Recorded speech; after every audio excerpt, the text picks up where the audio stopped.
Hezbollah खात्मा उसका हो रहा है और इसी खात्मे के बीच हिजबुल्ला की बौखलाहट देखिए किस तरह से सामने आई है, जहां हिजबुल्ला के डिप्टी चीफ शेख नईम कासिम ने बहुत बड़ी धमकी दी। इजराइल पर हमले जारी रखने की यह धमकी दी गई है।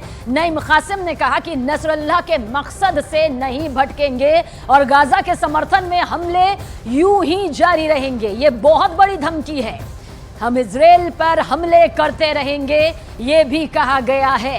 यानी कि युद्ध भयंकर तरीके से अभी और आगे चलेगा। इशारा इसी तरफ है क्योंकि इजराइल भी पीछे हटने को तैयार नहीं, वहीं हिजबुल्लाह की तरफ से भी ये बहुत बड़ी धमकी दे दी गई है। तो दूसरी तरफ ईरान भी बड़ी बैठक यहां पर ओआईसी के साथ करने जा रहा है, जिसमें 57 मुस्लिम देशों के संगठन शामिल हैं। तो दूसरी तरफ अमेरिका ने कहा है कि वो इजराइल का साथ यूं ही देता रहेगा, पीछे हटेगा नहीं। तो आप देखिए किस तरह से दो खेमे यहां पर बंटते हुए नजर आते हैं, जो एक और विश्व युद्ध की तरफ इशारा करते हैं, जिसकी एक एक घड़ी को किसी भी कीमत पर हल्के में नहीं लिया जा सकता। हिजबुल्लाह के शेख ने जिस तरह से यह धमकी दी है, इजराइल को यह सीधी सीधी धमकी है नईम कासिम की तरफ से।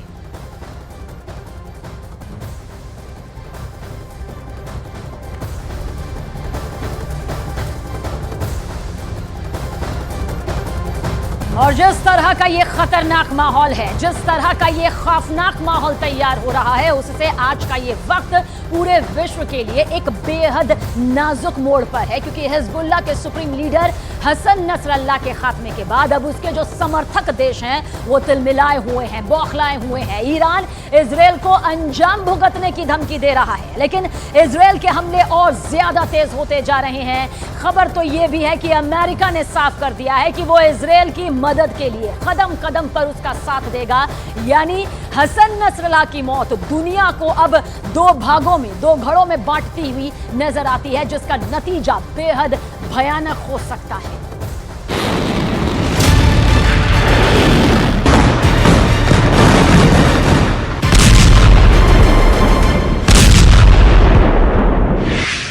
क्या नसरल्लाह की मौत से तबाही का दरवाजा खुल गया? क्या ईरान की धमकी का खतरनाक असर होने वाला है? क्या मिडिल ईस्ट में सुलगी चिंगारी अब धधकने वाली है?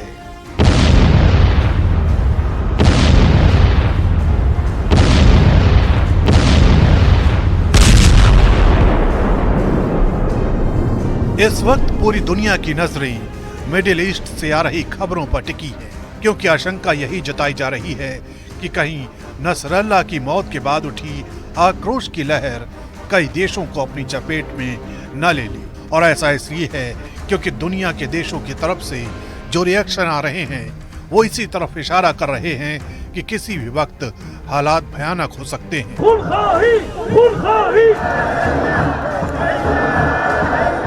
आपको दिखाते हैं कि हिजबुल्लाह के सुप्रीम कमांडर हसन नसरल्लाह की मौत के बाद क्या क्या रिएक्शन आए हैं।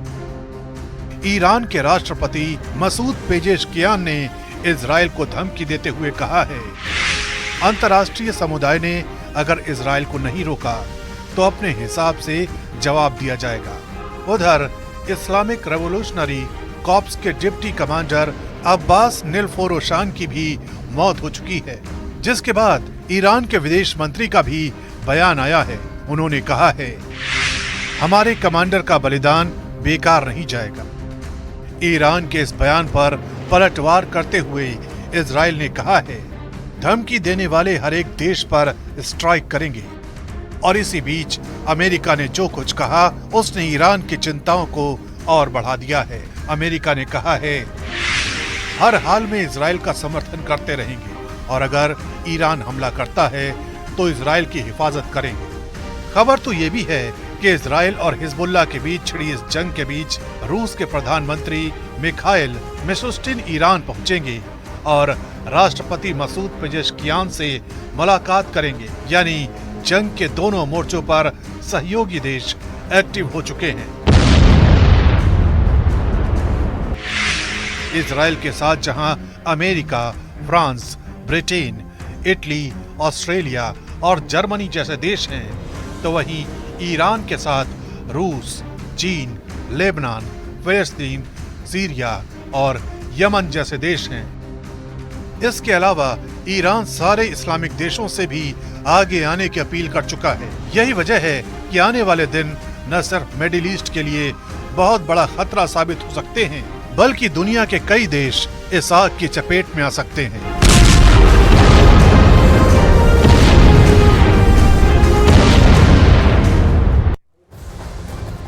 और देखिए, इजराइल खुद ये कह चुका है कि वो 7 वॉर फ्रंट के बीच रह रहा है और इन 7 वॉर फ्रंट के बीच उसके 4 दुश्मन हर वक्त उसके खून के प्यासे बने रहते हैं। पूरी डिटेल इस वक्त आपके सामने यहां पर दिखाने जा रहे हैं, जिनमें पहला नाम क्या है वो आपको बताते हैं। देखिए, पहला नाम हमास यानी कि गाजा। सुप्रीमो का सफाया किस तरह से किया गया वो सभी के सामने यहां पर आया। जुलाई महीने में यह सफाया कर दिया गया था। उसके बाद नंबर आता है हिजबुल्लाह का, जिसका सफाया, जिसके लड़ाकों का सफाया, जिसके ठिकानों का सफाया आपने खुद यहां पर देखा। लेबनान में जो कुछ है वो स्थिति सामने है कि 1 लाख से भी ज्यादा पलायन लोगों का हो चुका है, उसके भी सुप्रीमो का सफाया कर दिया गया। हूती यमन, जहां पर आप देखिए किस तरह से एयर स्ट्राइक शुरू हुई है और अब निशाने में हूती बताया जा रहा है। वहीं सीरिया, जहां पर अब रुख किया जा रहा है लेबनान की तरफ से ईरान समर्थित मिलिशिया। तो एक एक करके ये जो पूरा टारगेट है वो इजराइल की तरफ से बहुत बड़े ऑपरेशन के तौर पर शुरू किया गया। और फिर ये सभी चारों नाम जो इस वक्त आप देख रहे हैं, जिसके अड्डों पर बम बरसाए गए हैं और बम बरसाए जा रहे हैं, जिनमें हूती भी यहां पर एक है।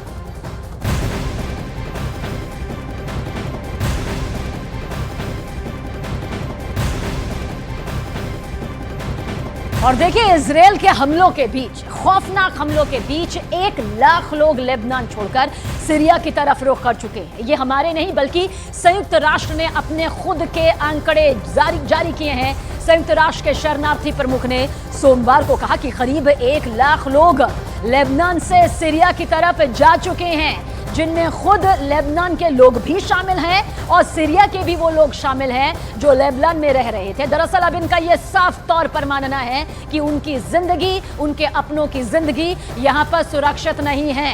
इजराइल के हमले और भी ज्यादा खौफनाक हो रहे हैं। हिजबुल्लाह रुकने को तैयार नहीं है। ईरान ने भी साफ तौर पर धमकी दे दी है। अमेरिका ने भी कह दिया है कि वो इजराइल के साथ कदम कदम पर है। ऐसे में जो लोग पलायन कर रहे हैं उनकी जो तादाद सामने आई है वो 1 लाख से भी ज्यादा अब बताई जा रही है।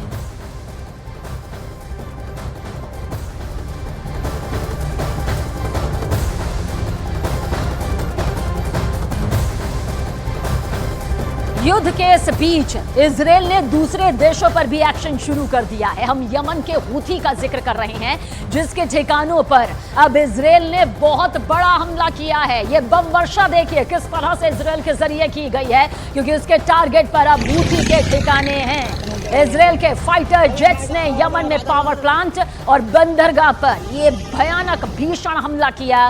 काले धुएं का गुब्बार और आग का ये जो तांडव है वो इस वक्त आप देख रहे हैं। हिजबुल्लाह चीफ हसन नसरल्लाह के मारे जाने के बाद, उसे मौत के घाट उतारे जाने के बाद यमन से इजराइल पर यह मिसाइल दागी गई है, जिसके बाद अब इजराइल ने पलटवार किया। यह हमला यमन के रास ईसा और हुदैदा शहर में किया गया है, जिसकी तस्वीर इस वक्त आपके सामने है। देखिए, नसरल्लाह को तो 60 फीट नीचे पाताल में जाकर इजराइल ने मार गिराया और अब हूती ठिकाने में भी जो है वो एक के बाद एक हमले हो रहे हैं। और साथ ही यमन में इजराइल का ये खौफनाक हमला बता रहा है कि अभी टारगेट बहुत बड़ा है।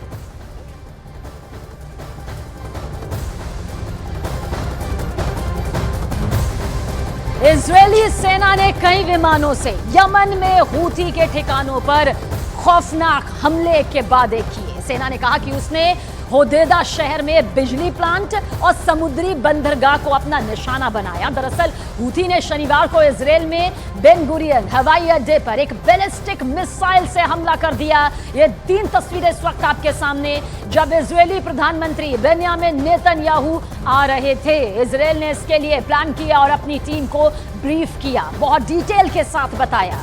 इजरायली एयरफोर्स ने कमान संभाली और F-15 विमानों से 1800 किलोमीटर दूर जाकर इस हमले को अंजाम दिया, अपने टारगेट पर निशाना साधा और यमन से सुरक्षित निकलकर अपने क्षेत्र में वापस भी आ गए। तो ये इजराइल की वो प्लानिंग है जो इस वक्त सामने आ रही है।